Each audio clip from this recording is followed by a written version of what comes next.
Welcome to the Global Energy Leaders Podcast, powered by R Squared Global.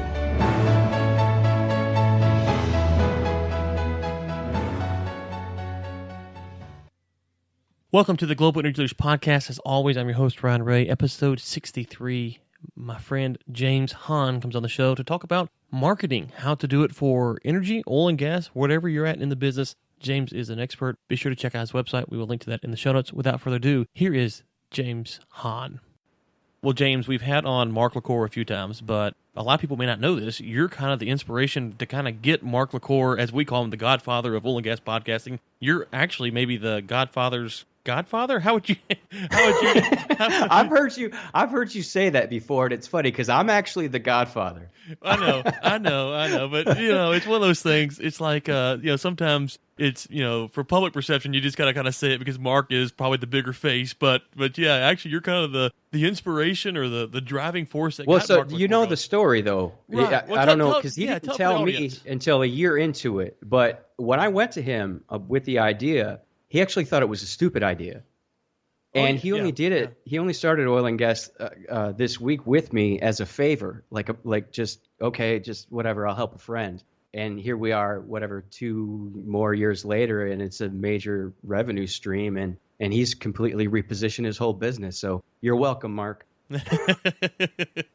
Yeah, no, I've heard him tell the story. And for those the listeners who don't know, Oil and Gas This Week, which is, I guess, the biggest oil and gas podcast. The number one oil and gas podcast in the world. Yeah, it's a great show. Weekly comes out on, I think, Fridays or Mondays. It comes to my phone automatically, so I don't really know what day it comes out on. Friday. Yep, every Friday morning. Friday. And James was kind of the one who kind of got Mark LaCour on board. And yeah, that's exactly how I've heard Mark tell the story. And so, but your background is in sales and marketing, which is why I wanted to have you on today because, someone like myself, I do this, but also, run a business, and I've got to get clients, and I've got to market to clients, and I've got to do sales. So let's just kind of set the table with your background, and then let's talk about how to market for energy companies, and oil and gas companies would probably be a little bit more specific, but just in general, let's just set the table, and we'll get there. Sounds good. So I got my start in sales when I was 18 years old. I was working 2 jobs, opening one kitchen and closing another, because that was the only thing I knew how to make money. And I went to Dad after I was working 90 hours a week. And I said, Dad, I am dying. How can I make more money? He said, why don't you go get a job selling furniture at Art Van? And I said, they'll hire me? He said, they'll hire anybody. So, right. One of those typical high churn up in Michigan.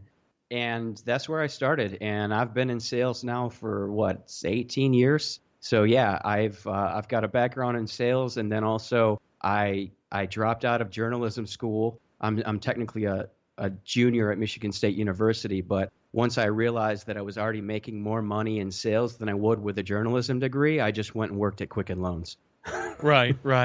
Okay, so one of the things I think that's interesting is, and I tell this to people all the time, if you talk to folks in our business model, like here, like the podcasting or the websites or whatever, if you go outside of this and you look at people in real estate or any kind of other sales and marketing, there is tons of advice. How to get a real estate listing, how to get a loan listing, how to do this, and this. For oil and gas, there's just not a lot of ways to figure out how to market to these big, huge Fortune 500 companies or the little mom and pop producer out there in Midland, Texas. So let's how do you think about client acquisition? Where does it start for you, and how do you work that process to getting a close?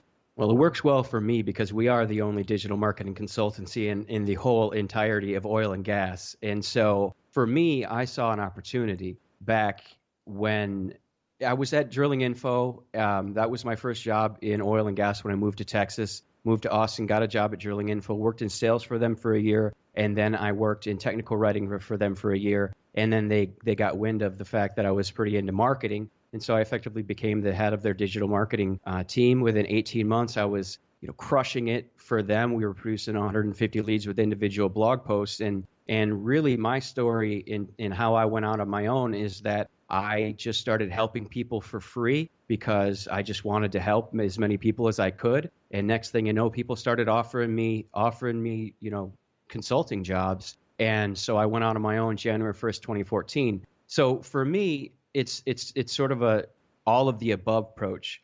Most people think about cold calling and outbound. For me, it's really about how do we create helpful, valuable, relevant content to drive people inbound so that we can build relationships at scale over time And when it's time for them to engage with us or we reach out to them, then they feel like they already know us. And so for me, it's content as well as being very strategic about who we approach and how we approach them. Okay, so let's focus there on content. One of the things is, when you think about doing a content type marketing, in your opinion, does it really matter? Video, audio, writing? Is there really one preference, or should you just play to your strength? You should play to your strength as well as your audience.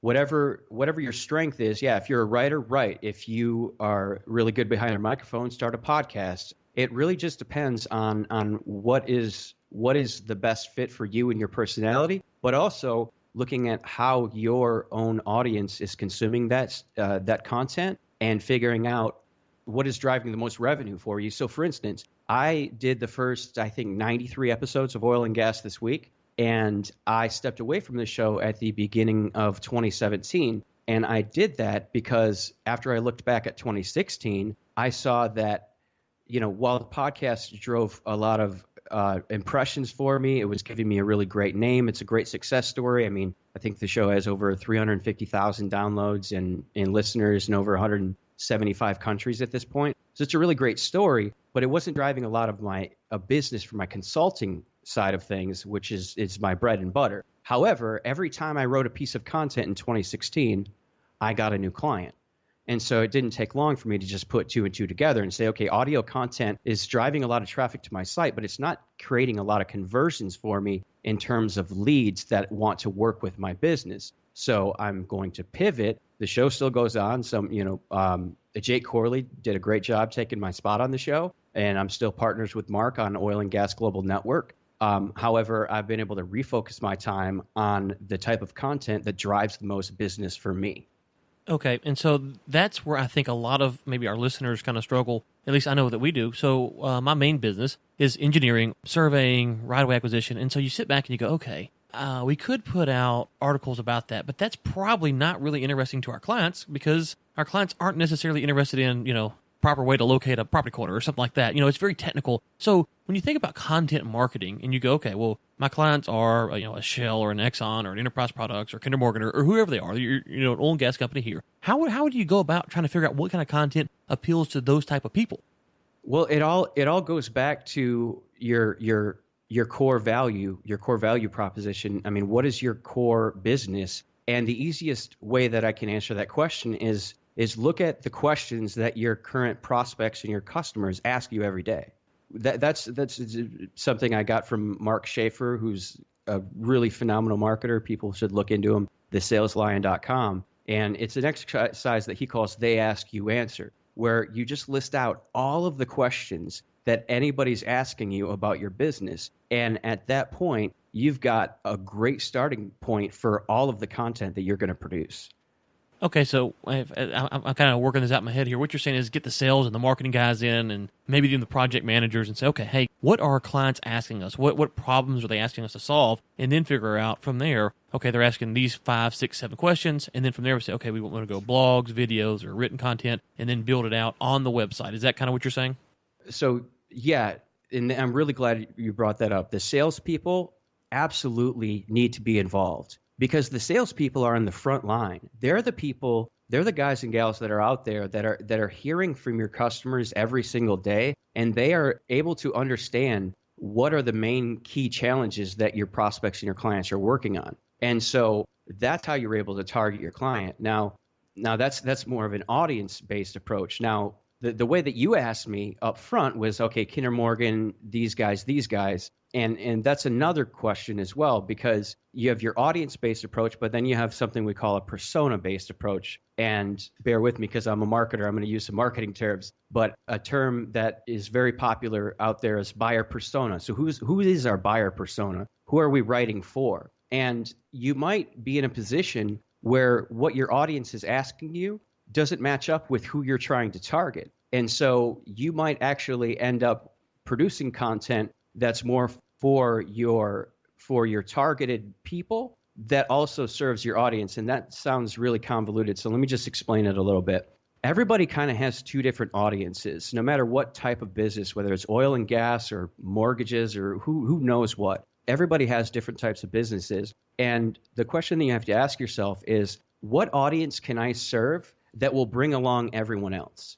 And I work with my clients, with our clients on this in terms of sales copy all the time. I mean, it really goes through with all of the messaging. Because if you tailor your content, for instance, if we're talking about sales copy on a website that is, I don't know, a completions company. I'm working with one right now, Ace Completions.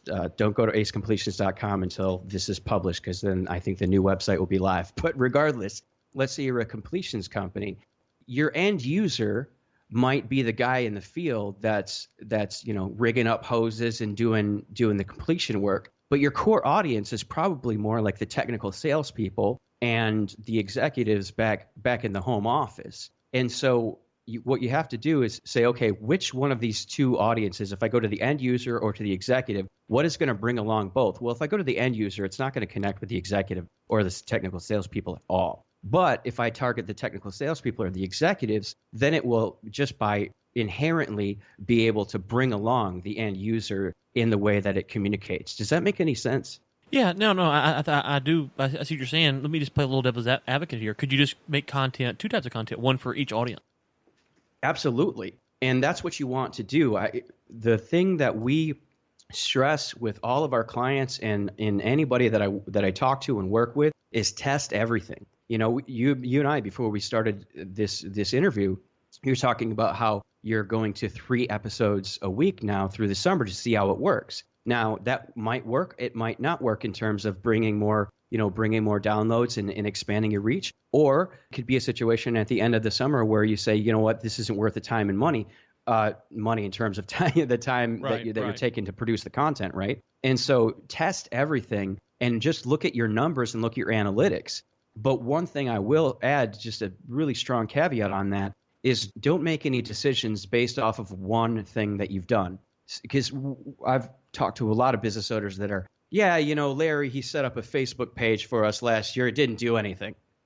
It's like, they posted once on Facebook and it didn't do anything. Well, the point is that, you definitely want to spread your content out so that you're ending up, you're testing things and saying, okay, because it might be a situation where, for instance, like the iPhone, and this is something that Mark LaCour talks about a lot, is the iPhone's penetration in oil and gas. And it's really fascinating case study because of the fact that the penetration for oil and gas around the iPhone, that came from the bottom up, right? Because it wasn't going to be the executives that were going to be like, okay, we're going to throw caution to the wind and get rid of all this, BlackBerry security that we have. But it was the individuals that were demanding it, that were selling it into the company. And so it could be a situation where the end user is the best audience because he's going to be your best champion and getting you into the business. So, that's kind of why I started saying all of the above, because really what you just have to do is test everything and see what works. Look at your metrics. If this post, how many people read this post versus this post? How many people opted in on our email list once they came to this content versus that content? And that's how you're able to make data-driven decisions over time based on things in reality, not just things like in your mind, like, oh, we tried this, we tried that. No, you try everything, look at the stats, and then decide on the right direction from there. Right. And one thing that I think is important that maybe some people don't think about is I was telling someone the other day when I was looking at this podcast, we don't have Mark LaCour numbers, but I think we're like 80-something countries now.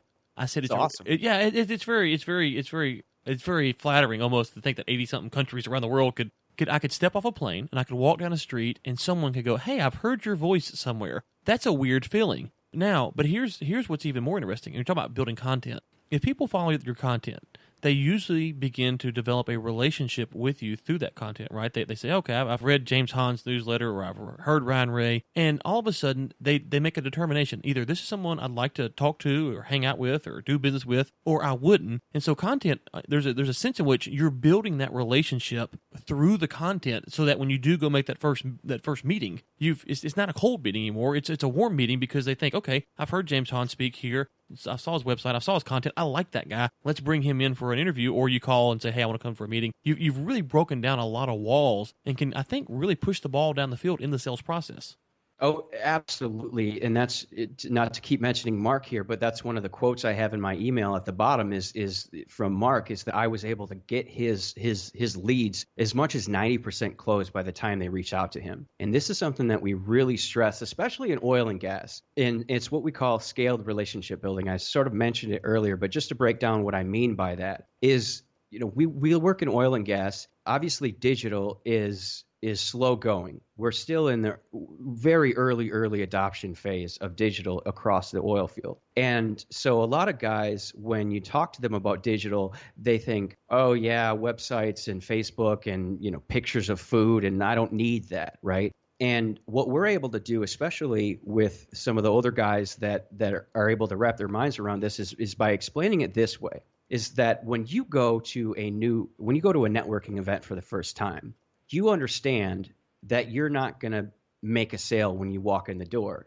You're not even going to necessarily make a valuable connection the first time you go, but you keep going back and you keep going back. You don't go in there and start shoving. You're not the guy that shoves, the business card down the throat. You build those relationships. And so, but the thing about that is the fact that you and I, we can only talk to one person physically at a time. But right now on this podcast, we are talking to hundreds of people at the same time. And myself personally, I know that I'm talking to thousands of people as a result of podcasts and blogs and other videos and everything that I've done. And so that's what we mean by scaled relationship building. And you just really hit your nail on the head, is that you're able to develop just really, really incredible relationships with people before they even know you. And especially in the form of podcasting. Podcasting is amazing because of the fact that if you really think about it, you're talking straight into someone's brain for 30 to 40 minutes at a time. Right. And that's how people, I mean, even you and I, when we first sat down, you were just like, I feel like I know you. And that is an amazing thing. And it puts you so far ahead of the game, especially for us and our clients. Typically, the people that we work with are really like high growth companies. And it kind of goes back to Drilling Info and recognizing the pattern with all of the different customers that we worked with over time, and bring on more and more of those types of clients, because a lot of the kind of newer, if you will, companies that are trying to displace legacy vendors, in the case of Drilling Info, I guess you would say it's IHS, or other vendors that I'm working with that I can't name names of their competition, but regardless, they're gunning for someone who has a much larger market share. And so if you know that you're sort of a David versus Goliath to begin with, then you have to do everything possible to develop those relationships as quickly as you can and as broadly as you can. And that's something that podcasting especially does extremely well. Taking a quick break in the action to thank our sponsor.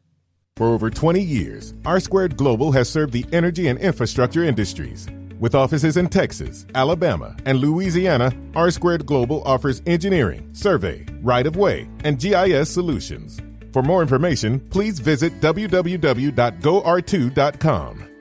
One final thing is, the first time I met Mark, I think maybe 2 or 3 months before I met you, something like that, if I remember correctly. But what it did was I'd listened to so many of y'all's episodes, I don't remember how many y'all had at the time, that when I went to meet with Mark, I had this preconceived notion of what Mark was going to be like and what you were going to be like when I met both of you guys. And within a few minutes, I knew, okay, either these are the guys on the podcast or they're not. This is what I thought I was getting, or, oh my gosh, these guys are fake. And it allows me to not have to go in there and figure out, okay, who is Mark LaCour? I know what Mark said on the podcast. I've heard him. I've read his website. I know all this stuff. So it really makes because when you go into a sales meeting, prospect is sitting there evaluating, who are you? What do you know? What don't you know? You're being quizzed, right? Well, we kind of have this backlog of information that allows us to go in there now, and they kind of know who you are, and then you just validate that, because as long as you're being who you are on the podcast, then you've really cut out a lot of the legwork. But I want to talk about events, because that's one of the things that we kind of go back and forth on in our company. I'm sure a lot of people do as well. You go to these events, and either you have a booth or you walk the event, and I've kind of boiled it down to like this.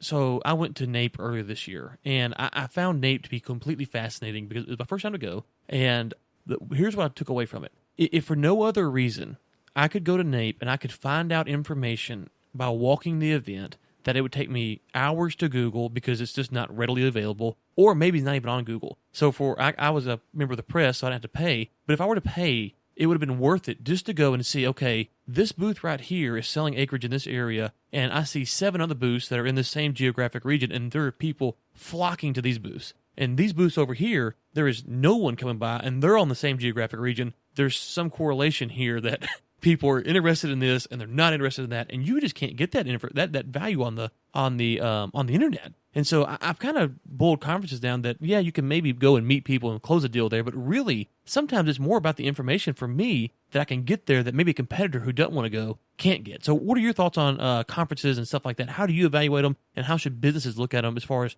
their marketing budget?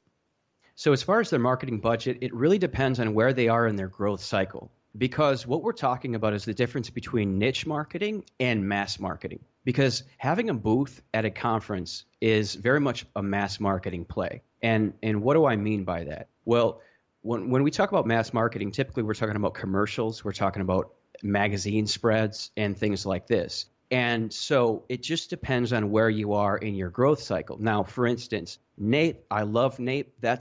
For me, NAPE is home.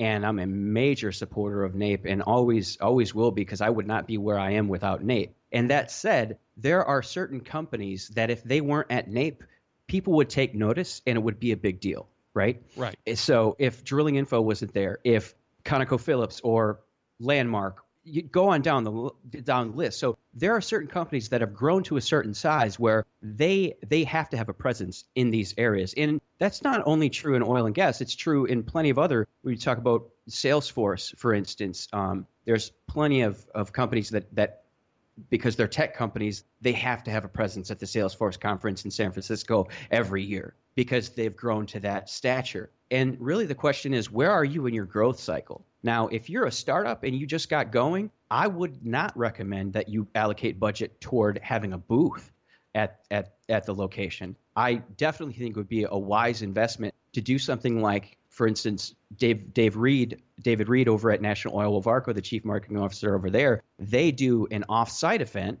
right? Where people from NAPE, they bus them out to the location where they have food trucks and they're exhibiting all of their thing. And I mean, they're all of their tools and everything that they have, their rigs and their people. It's an amazing thing that they do, where they're able to leverage the fact that all these people are in town and want to see what they're up to, but they're not paying for that booth space, although they do have a booth back there. And that also brings up a whole nother question of where are we in the market cycle? Because depending on where you are in the growth cycle as well as the market cycle, I got to give it a big nod to Dave Reed about this, is because I was talking to him about this most recent NAPE where a lot of the companies, and I got this intel by just having a conversation with one of the attendees that was down from Nova Scotia, Canada. He was super upset because he comes to, actually it's OTC, I'm sorry, not NAPE, but he comes to OTC once a year to be able to see everything in person. Well, all of these companies were really scaling back their budget. And so as a result, the only things that he could see at OTC were what in his own words, what he said was, I could have just emailed my sales rep for these pamphlets, right? Right. And so Dave Reed, when I talked to him about that, and I've got his clearance to tell this story, which is quote him on this, which is the fact that the market is down right now, and this is the time when you lean in. Because back when oil prices were $100 a barrel, anybody would buy anything from anyone as long as it was available. Right. But in a down cycle, it's not a time to pull back. It's a time to lean in, because everybody else is going to be pulling back. And so you have much more of an opportunity to create that value with those people. So there's not a one size fits all cookie cutter answer for any of this. It all depends on, what is the size of your company? How long have you been around? What are your goals? What are you trying to accomplish? It could be a situation where it does finally make sense to go ahead and get that booth at OTC or NAPE or wherever. Or it could be a situation where you're going to have your company attend, you're going to pay to attend, but you're also going to do an event maybe at a steakhouse or somewhere that's in the vicinity where you're able to get a whole bunch of your prospects that happen to be in town and really create a lot of really high value conversations around the conference, but not necessarily on the floor. And that can be a very valuable technique. So it all depends. Yeah, and I guess my kind of thoughts are similar on some level. I would say that for us, when we we had changed our name a few years back, and we were trying to brand ourselves in a certain way. We started getting the boost. And what we noticed immediately was within 6 to 8 months, people said, I never heard of you guys, to, oh, yeah, I've heard of y'all somewhere. And believe it or not, that's a big difference because, people go, I've never heard of you, to, yeah, I've seen you somewhere. And we'd been in business at that point when I think we founded in 1995. So it wasn't like we were, just opening our doors. We'd been around for a while. And so it was kind of one of those things just to people to say, oh, okay. But the other thing is, what I found is if I can go to a conference and I know that I can get strategic competitive advantages because there's going to be someone presenting or there will be people there that are going to talk about stuff that you just can't go and Google. There is just the price of admission sometimes is worth it. And I think absolutely. We've I agree lost with that. you. I agree with you. Yeah. And I'll just say that's what I found about NAPE was I could go there and I could walk around and I could see where the deal makers were going, what they were interested in, and then I could go back and say, okay, I want to make sure my business development folks are targeting this area and not so much this area because this is where it's happening. This is where the wheelers and dealers are going to. And so, there's the conference thing I find interesting because there's a wide range of opinions on, what's going on. And some conferences, just to put it out there, some conferences do it better than others. Some conferences make it where folks like vendors should go to, and some conferences really treat the vendors bad. And so it's not. Yeah. It all depends. And we're talking about, in my opinion, two of the vanguard, which would be, NAPE and OTC. But one thing I really want to add on this, though, because the thing that separates us from any other marketing consultancy that's out there is the fact that we're brand storytellers focused on something we call sales-driven marketing. We don't look at things like Facebook likes and retweets and fuzzy numbers that mean nothing.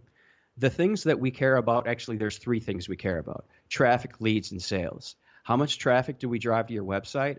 Of that traffic, how much is converting? What are our conversion rates? How many leads are we producing? And of those leads, how many are closing as deals? How do we increase all of those numbers? And so if we look at things from a sales-driven marketing perspective, then that changes the dynamic as well, because you could say, okay, well, this is all in all going to cost us let's just say $30,000 to attend this conference, exhibit at it, and so forth. Well, for $30,000 in Facebook ads and Twitter and LinkedIn and so forth, I can get you hundreds of thousands of visitors to your website. Right. $30,000 on Facebook goes a long way. Yeah, exactly. And we're talking about whatever. I'm not, a math whiz. That's why I'm a marketer. Right.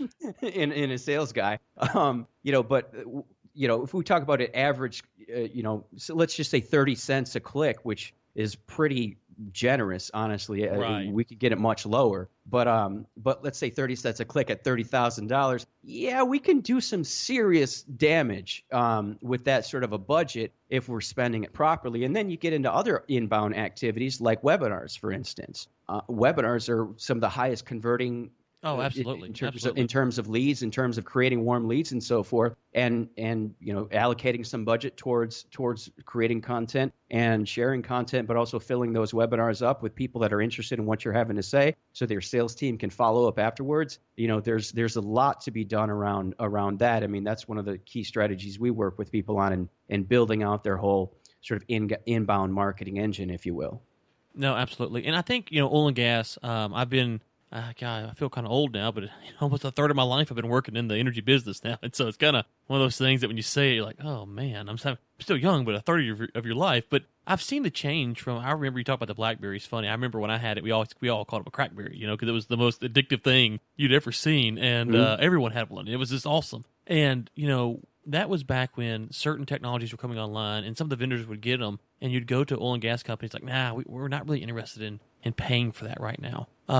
And that was, just 6, 7, 8 years ago. And it's still, oil and gas today is, I think, on some levels behind technologically speaking, at least how they present themselves, how they get out to the world. But there are real humans that work for these companies. And so we kind of have this dilemma to where you see a company who's like, I'm not going to name a name here, but oil and gas, Acme Oil and Gas, just make up something. They're not putting out content. They're not doing anything to reach out to the marketplace. But they have people like me and you who are on Facebook or on Twitter, who are on LinkedIn, who are searching the web, and they're using all of these same tools. And so it's kind of hard because you see the people that you want to work for not doing what you're doing, but we almost forget that the people inside of the company, they're using these tools, they're using these resources, and there's ways to get them to your website so that either they will call you or when you call upon them, they already know who you are. Well, that's something that we work with our clients on as well, is tapping into the people that are passionate about this within the company, because being a consultancy, we're not an agency. An agency is they're going to look to to get you as an account and grow that account for years and years to come. What we want to do is we want to be able to come in. We will operate it as an agency up front if we have to, but we want to be able to find that within your company, find those people that are passionate about these things, find those millennials that are hiding out there that really want to make things happen online. Or even sometimes, not even sometimes, plenty of times it's an older guy that gets it. But we're able to work with those people within an organization and to build the skill set into the company so that we eventually train ourselves out of a position, if you will.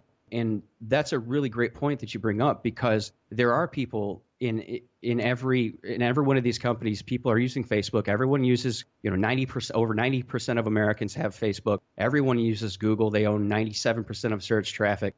So there's a lot to be said for search engine optimization and everything like that. So there are people within your organization typically that are going to rise up and do this. And I mean, that's really what happened with me at Drilling Info. Word just kind of got around that I was into this, and I sort of got a really big sandbox to play in, and right. The rest is history. So yeah, if this is something that you're thinking about starting an initiative within your own company, even before you start thinking about hiring new people and having to spend that money, you might look at your sales team. Maybe there's a guy that's struggling that would do a lot better in marketing. Maybe there's somebody that's, I don't know, maybe on the technical development side of things that's super passionate about this side of the business. You really don't know. But if you're hiring great people, then hopefully they're going to be bought in and they're going to want to help you dominate online, because that's really the name of the game. And the great thing is that what you just said is very true, in that we're very behind digitally in this industry, but that makes it beautiful. Because unlike not every other industry, but several other industries that have experienced a quote unquote content shock, if you will, we don't have that situation in oil and gas. So we still have a very wide open playing field. And there are thousands and thousands of niches in this industry that are just begging to be dominated online. Right. And all it takes is the whoever gets there first is going to win. I mean, just you talk about not Mark LaCour numbers. I mean, there's a reason. Right. There's a reason that Oil and Gas This Week gets thousands of downloads per episode, because we were first. Yeah. No. And when you're first, a lot of that goes a long way. It does go a long way. And I know we got to get out of here, so I'm going to let you go with this. I guess this kind of a final thought here, and I want you to tell people where they can find you, because I do run globalenergymedia.com, the website, and I am by no means a website designer. I put it on WordPress because that makes it easy for someone like me. I do have taken some classes on Facebook marketing, on Twitter and all that stuff, but I'm no James Hahn, and I say that because here's the thing: if you are, I don't care if you're in oil and gas or if you're in solar, if you're in whatever you're in, and you're going, okay, we got to do content marketing. And you can go to Facebook and you can start a Facebook page. And if you don't understand that Facebook wants your money, and you don't understand how to do this and how it's going, you can get discouraged quite easily. And so you need to talk to someone like James, who can help you through this process. He can set up your website or all the different things he does. So James, kind of give yourself a little plug here. Where can they find you? Where can they reach out to you? And anything else that you want to plug or promote? No, I appreciate that. So yeah, you can find me at triberocket.com. Tribe like a tribe of people, rocket like a rocket in the sky. That's what we're all about, building online communities and driving, like I said before, traffic, leads, and sales. And really, as far as promotion, just reach out to us. There's another really popular podcast that I listen to. They always ask, what's the one piece of advice you would give people? And the one piece of advice that I try to follow is the fact that I'm a lifelong learner, and I know that I don't know it all. Yep. And so please, just reach out. I'd like to hear from anybody that found this conversation interesting, and not even necessarily to close a sale, but just to create more cross-functional intersections in the Medici effect type of a way. I understand. Well, James, we will link to your website and everything else in the show notes so the listeners can find you with ease. And thank you so much for coming on. It was really a pleasure to have you. Thanks for having me. James, thanks again for coming on. Always good to talk to you. So knowledgeable about this topic of sales and marketing. Guys, be sure to check out Tribe Rocket. All their stuff. He sends out a great newsletter that I enjoy reading, so be sure to subscribe to that as well. James, we look forward to having you on here again in a few months. Maybe as this world of marketing changes, it's always good to keep up with experts like James. The Global Energy Leaders Podcast is produced by Michael Sims and Chris Prine. Chris Prine also serves as editor for the Global Energy Leaders Podcast. Until next time, keep climbing. Thanks for listening to the Global Energy Leaders Podcast, powered by R Squared Global.